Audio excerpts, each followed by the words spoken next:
Olá pessoal, sejam bem-vindos para mais um podcast. No episódio de hoje eu vou apresentar a segunda parte do episódio de semana passada, onde eu falei dos principais elementos de um projeto de pesquisa com foco em um projeto de mestrado ou de doutorado, apresentando as características gerais que esses projetos precisam ter para serem construídos. Então, se você não ouviu o episódio de semana passada, eu sugiro que você o escute primeiro, antes de ouvir esse episódio, para que você compreenda as informações e tenha um raciocínio de sequência com as informações que eu vou passar nesse episódio. Bom, então, na semana passada eu concluí o episódio falando sobre a construção da hipótese, dizendo que se você está fazendo um projeto quantitativo, é bem provável que você tenha hipóteses, e se você estiver fazendo um projeto qualitativo, é mais provável que você tenha uma pergunta norteadora. Bom, então para dar sequência, você precisa agora definir a sua metodologia de pesquisa. E como que você vai fazer essa escolha? Primeiramente, você precisa identificar o tipo de pesquisa que você vai fazer. E essa escolha, ela parte da investigação que você está fazendo, do objetivo que você propôs e logo de como vai ser necessário coletar os dados e interpretar esses dados para chegar num resultado. Então, por exemplo, se você vai fazer uma pesquisa onde você vai fazer comparações de números, comparações de dados, comparações de períodos, é bem provável que você tenha que utilizar uma técnica estatística para você chegar nesse resultado dessa pesquisa que você vai propor. Então, é mais recomendado que você opte por uma pesquisa quantitativa. Se a sua pesquisa for uma pesquisa mais descritiva, uma pesquisa com investigação documental, uma pesquisa com entrevistas presenciais, entrevistas abertas, é mais provável que uma técnica qualitativa seja mais viável para o seu tipo de pesquisa. No caso de uma pesquisa quantitativa, uma abordagem que é muito comum é a utilização do experimento, que você vai selecionar variáveis de interesse de acordo com o fenômeno que você está estudando e vai fazer uma avaliação dos efeitos dessas variáveis que você selecionou em algum objeto que faz parte da sua pesquisa, né? Então, você precisa manipular pelo menos uma das variáveis que está envolvida dentro dos elementos que você está pesquisando. Outra forma de pesquisa quantitativa muito comum é o levantamento, que você pergunta diretamente para pessoas algum comportamento, alguma informação que você deseja conhecer. Mas, diferente da pesquisa qualitativa, geralmente esses levantamentos são feitos por questões fechadas, com variáveis, com respostas pré-determinadas, de forma que essas respostas possam ser avaliadas de uma forma quantitativa, ou seja, você vai quantificar essas respostas, diferente da qualitativa, que você vai focar mais em compreender o contexto daquelas respostas, talvez até de forma individual, dependendo do assunto que você está tratando.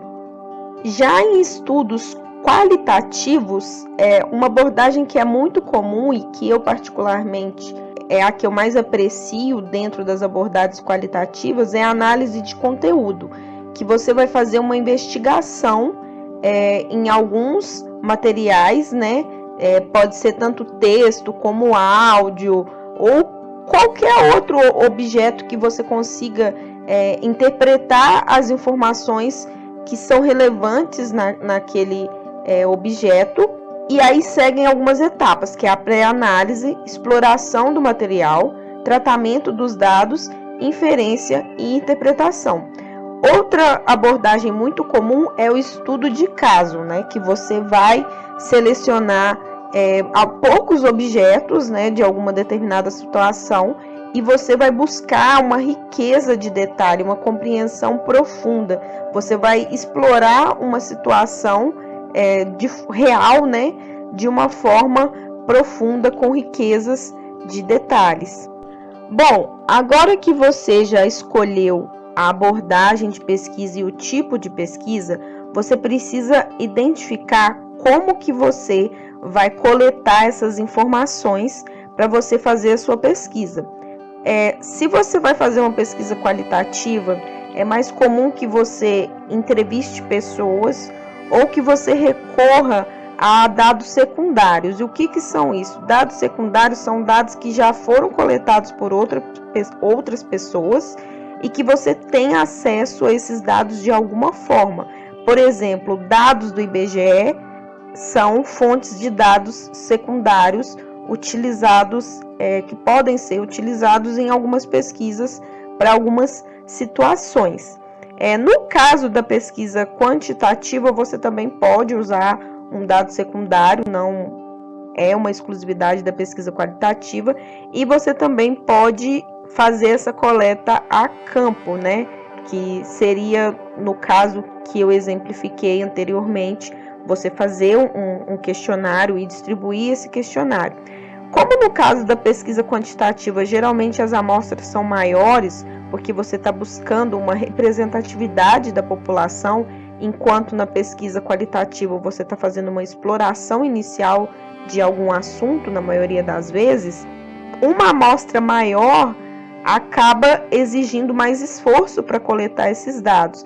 Então, recursos eletrônicos são muito bem-vindos, né? Então, distribuir esses surveys, né, esses questionários de forma online, por e-mail, por aplicativos de comunicação, é uma forma que tem ajudado bastante a obter mais respostas em situações como essa. Para você definir qual que vai ser a sua amostra, existem algumas técnicas, e eu vou falar de duas mais populares. No caso da pesquisa quantitativa, a mais popular é a amostragem por conveniência.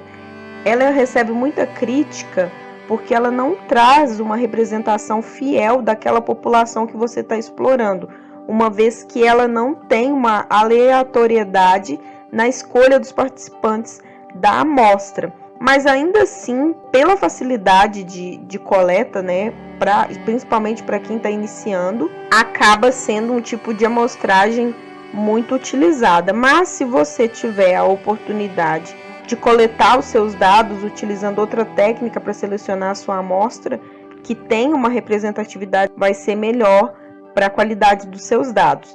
Já nas pesquisas qualitativas, o que é muito comum é a saturação teórica, ou seja, você está fazendo uma análise de alguns documentos, você está entrevistando algumas pessoas, e aí você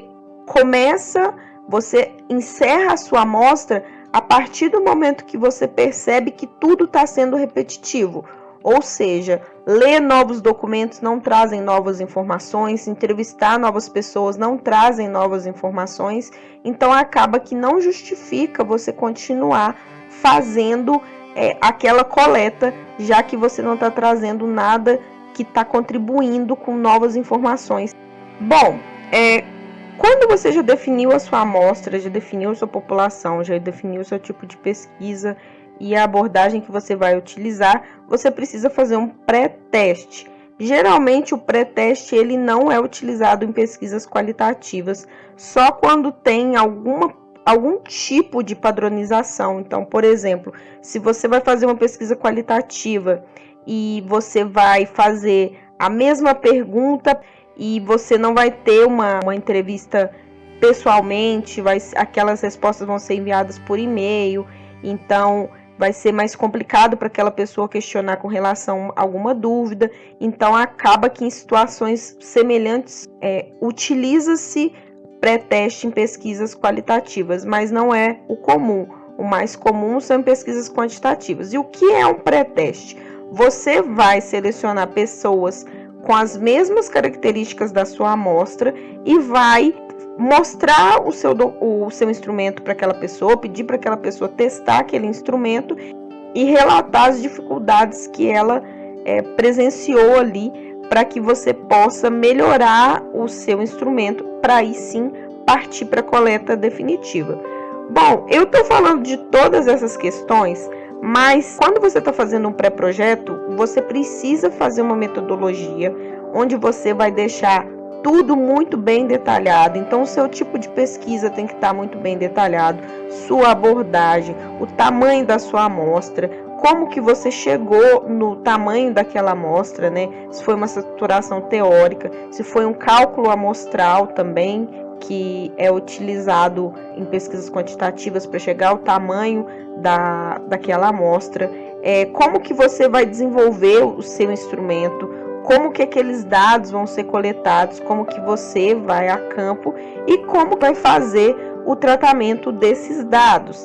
Vai ser um software que você vai utilizar, vai ser uma estatística, né? Um software estatístico. Se você está fazendo uma pesquisa qualitativa, hoje em dia a gente também tem softwares para fazer essas análises de textos, né? Como que vão ser esses tratamentos. E depois você pode fazer um tópico falando sobre resultados esperados. Tem muita gente que acha que você já tem que chegar com resultados. E você não precisa. O resultado ele vai ser obtido a partir do momento que você executar a pesquisa. Se você está entregando um projeto de pesquisa, a pesquisa não foi executada. Então não faz sentido você ter um resultado. Então você pode fazer um tópico apresentando resultados esperados. Se você for fazer uma pesquisa que vai utilizar dados secundários e você já tiver alguns dados, é interessante você já mostrar alguma coisa, mas não se espera resultado em um projeto. E depois é legal você colocar um orçamento, né, estipulando ali quanto que você vai gastar com aquela pesquisa. E também, muito importante, colocar um cronograma. Esse cronograma ali, ele vai determinar como que você pretende desenvolver essa pesquisa, quais que são as etapas que você vai desenvolver ao longo do seu projeto. E, por fim, o resumo. O resumo é sempre o último, gente. Não faça o resumo primeiro. E o resumo é muito simples. Você vai pegar uma frase inicial ali da introdução que dê uma noção geral do seu projeto, vai colocar o objetivo, vai falar do método, né, o que você pretende executar, os resultados esperados, caso você tenha colocado, e umas palavras-chave que redirecione para a sua pesquisa. Não precisa de muita coisa. É legal também você colocar um pouco da teoria, mas não precisa fugir muito disso. Bom, então eu encerro o podcast de hoje. Como sempre, se vocês tiverem alguma dúvida, podem me perguntar, tanto aqui nos comentários, como no direct do meu Instagram, @PamelaSouzaDias. E eu espero que vocês tenham compreendido essas informações, tenha ficado mais claro para vocês. E desejo um ótimo domingo a todos. Espero vocês no próximo episódio e boa semana para vocês.